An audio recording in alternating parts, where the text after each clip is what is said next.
பன்னீரே பன்னீரே இப்படி ஆயிப்போச்சு பன்னீர். ஏதாவது ஒரு வாரமாவது உக்காந்துருக்கலாம், கம்முன்னு வாயை மூடிட்டு இருந்தா இப்போ தூக்கி போட்டாங்களா ஒரு மூளையில் அப்படின்ற மாதிரி ஆயிப்போச்சுங்க நம்ம பன்னீரோடைய பொழப்பு. ஐயோ என்ன சொல்கிறது, ஏதோ சொல்லுவாங்களே, செஞ்சோட்டு கடன் தீர்க்க சேராத இடம் சேர்ந்து இப்படி நாசமாக போயிட்டியாடா பன்னீரே அப்படின்ற மாதிரி தாங்க இருக்குது இப்போ ஓபிஎஸோட நிலைமை. ஏதோ பாவம் கழகத்தில் இருந்து தொலைச்சி அப்படின்றதுக்காக எவ்வளோ துரோகத்தை இழைத்தாலும் உங்களுக்கான இடத்த கொடுத்து பக்கத்திலே உட்கார வச்சுருந்தார் எடப்பாடியார் அவர்கள்.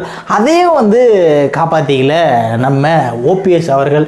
என்னடான்னு பார்க்கும்போது எதிர்க்கட்சி துணைத் தலைவர் அப்படின்ற பதவி அவங்கக்கிட்ட தான் இருந்தது முன்னாடி. இப்போ பார்த்தீங்க அப்படின்னா இந்த தர்ம யுத்தம், வெங்காய யுத்தம், இவங்க என்னெல்லாம் பண்ண முடியுமோ அது எல்லாத்தையுமே பண்ணதுனால தம்பி கிளம்பி வாரம்போ அப்படின்னு சொல்லிவிட்டு ஓபிஎஸ் அவர்களே தட்டி வாரமாக வருப்பா அப்படின்னு சொல்லி விட்டார் எடப்பாடி அவர்கள். இந்த சட்டமன்ற கூட்டத்தொடர் தொடங்கின முதல் நாளே பார்த்தீங்க அப்படின்னா எதிர்கட்சி தலைவர் பக்கத்திலேயே இந்த மூதேவியை உட்காந்துட்டு இருந்துச்சு. அதை பார்க்கும்போது எல்லாத்துக்குமே கடுப்பாக தான் இருந்தது. பக்கத்துலேயே உட்கார்றதுக்கு அருகதையே இல்லாத நீ போய் அவர் கூட உட்காரலாமா அப்படின்ற மாதிரி கடுப்பாக தான் இருந்தது. ஸோ அது என்னடான்னு பார்த்தா அடுத்த நாளே தூக்கி தூரமாக போட்டு விட்டாங்க சேரை. ஸோ முதல் நாளே சொல்லியிருந்தார் ஆளுநர் உரையின் போது எடப்பாடியார் அவர்கள், அதாவது இந்த இருக்கை மரபை கடைபிடிக்கல அப்படின்னு வருத்தத்தோட ஒரு ஸ்டேட்மெண்ட்டை பதிவு பண்ணியிருந்தார். அடுத்த நாள் பார்த்தீங்கன்னா சட்டமன்றத்தில் அதை ஒரு கோரிக்கையாக வச்சாங்க. அதன் பிறகு என்னாச்சு அப்படின்னா புதிதாக தேர்ந்தெடுக்கப்பட்ட துணை எதிர்க்கட்சி தலைவர் அவரை தூக்கி எடப்பாடியார் பக்கத்தில் உட்கார வச்சுட்டாங்க. ஓபிஎஸ் அவர்களுடைய சீட்டு தூக்கி பின்னாடி போ அப்படின்னு சொல்லி தூக்கியும் போட்டு விட்டாங்க.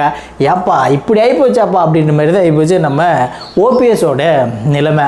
என்னதான் பார்த்தாலும் இப்போவுமே ஏடிஎம்கே அதாவது தேசிய ஜனநாயக கூட்டணியில் தான் நாங்கள் இருக்கோம், எடப்பாடி தான் தனியாக நிற்கிறாரு அப்படின்ற மாதிரி இன்னமும் கோமாவில் இருந்து எழுந்த மாதிரியாக தான் பேசிகிட்டு இருக்காப்புல ஓபிஎஸ். அவர் ஏன் அப்படி கூறாரு அப்படின்னா, அவர் பெற்றெடுத்த மகனான ஓபி ரவீந்திரன் அவர்களுக்கு எப்படியாவது மத்திய அமைச்சரவையில் இடம் கிடைக்கணும், ஒரு அமைச்சராக்கணும்னு ஒரு நப்பாசை. அந்த நப்பாசையில் சூவை நக்கிட்டு இருக்காப்புல ஓபிஎஸ்.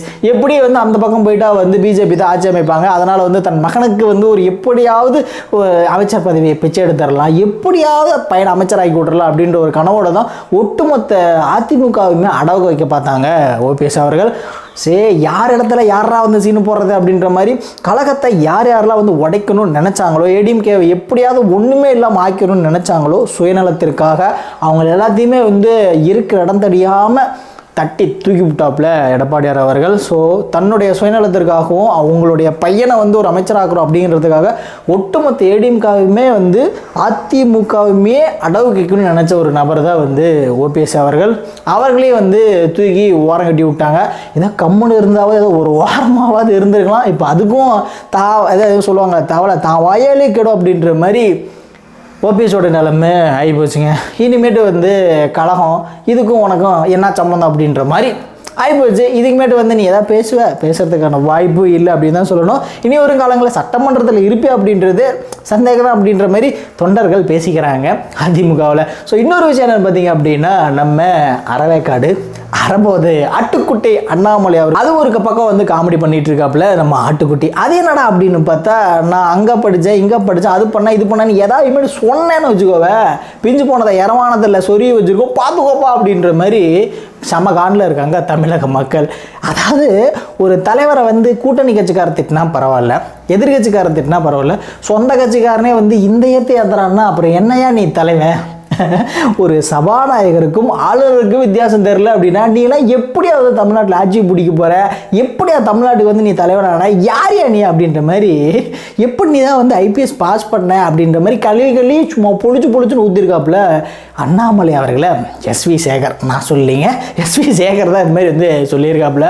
இதில் இன்னொரு விஷயம் என்ன பார்த்தீங்கன்னா, கட்சியில் தமிழ்நாட்டில் எப்படி அப்படின்னா, அதாவது பங்கம் பண்ணிட்டு இருக்காங்க டெல்லியில் பிஜேபியை. அங்கே நடந்துருக்கிற விவசாயிகள் போராட்டத்தில் நம்ம அதாவது மேக் இன் இந்தியாவில் தயாரிக்கப்பட்ட டிஜிட்டல் இந்தியாவாச்சு இப்போ என்ன பண்ணியிருக்காங்க அப்படின்னா, ட்ரோன் மூலிமா கண்ணீர் புகை குண்டுகளை வீசிட்டு இருக்காங்க.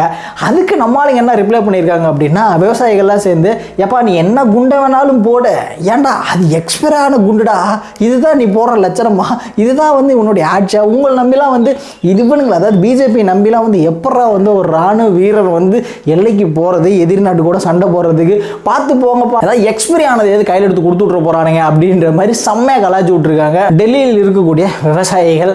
ஆக மொத்தத்தில் பிஜேபி வந்து செம்ம காமெடி பண்ணிட்டு இருக்காங்க அப்படின்றது தமிழ்நாட்டுக்கு மட்டும் இல்லைங்க, இந்தியாவுக்கு மட்டும் இல்லைங்க, உலகமே வந்து பார்த்துட்டு இருக்காங்க. அதற்கான விளைவுகளை வந்து நாடாளுமன்றத்தில் நிச்சயம் சந்திப்பாங்க அப்படின்றதுலையும் எந்த ஒரு மாற்று கருத்துமே இல்லை. ஓபிஎஸ் ஆகட்டும், அண்ணாமலை ஆகட்டும், இவங்களாம் வந்து பக்கத்தில் கூட ஐயாவோட பக்கத்தில் கூட நிற்க முடியாது அப்படின்றதுக்கு அவங்களுடைய செயல்பாடே ஒரு சாட்சியாக இருக்குங்க. ஓகே, இதோ நம்ம முடிச்சிடப்போன்றது கிளம்புறது. நான் சதீஷ்.